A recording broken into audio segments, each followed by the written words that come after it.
భాగ్యలక్ష్మి గారు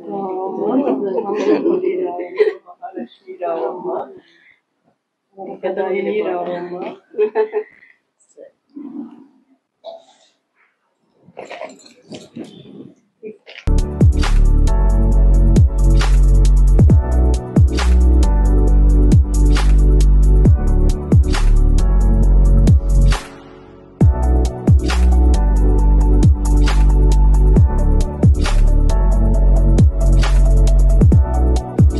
థ్యాంక్స్ అండి.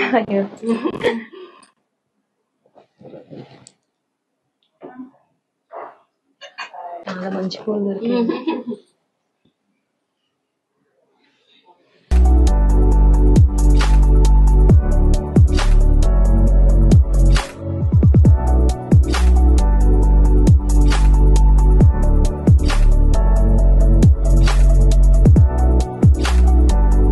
ఇంతవరకు వెళ్ళలేదు, నేనే చూసాను. అసలు ఈ శ్రావణ శుక్రవారం మంచిగా ఉంటది కదా, అందరిని కలవాలి ఒకసారి.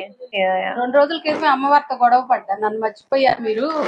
4 గంటలకు లేసి మీరు నేను ఆ కీచురాళ్ళు చప్పుడు, వింటర్ అయితే చలి చలిగా షాల్ కప్పుకొని పూజలు. కానీ ఎందుకో నాకు కాన్సన్ట్రేషన్ తగ్గుతా ఉంది. సో ఆ లక్ష్మీదేవే ఏంటో సరే మా ఇంటికి రండి.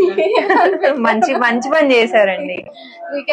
అప్పటికే 3 days అయిపోయినట్టు రిలీజ్ చేసి, నేను సడన్ గా అది వచ్చేసరికి ఏంటో నా కోసం ఏందో అమ్మవారు ఏంటో ఇలా వస్తాను అన్నట్టుగా ఉంది. పిల్లలు అంటే సరే మా ఇంటికి రండి అని పెట్టేశారు.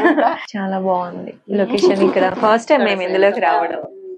మంచి ఉంటది, చెడు ఉంటది, రెండు బ్యాలెన్స్డ్ గా వెళ్ళాలి అనేది ఇప్పుడు చాలా మందికి అంత ఓపిక లేక అవన్నీ ఉంటున్నాయి కదా, అలా ఎక్స్ప్లెయిన్ చేశారు నాకు. అప్పుడు అర్థం చేసుకున్నా, సరే జరిగితే జరగనివ్వండి, మంచిదే కదా, పూజలే కదా, మంచి విషయమే కదా అని చేస్తున్నా నేను.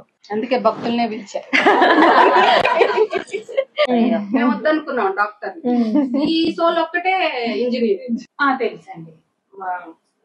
బాగా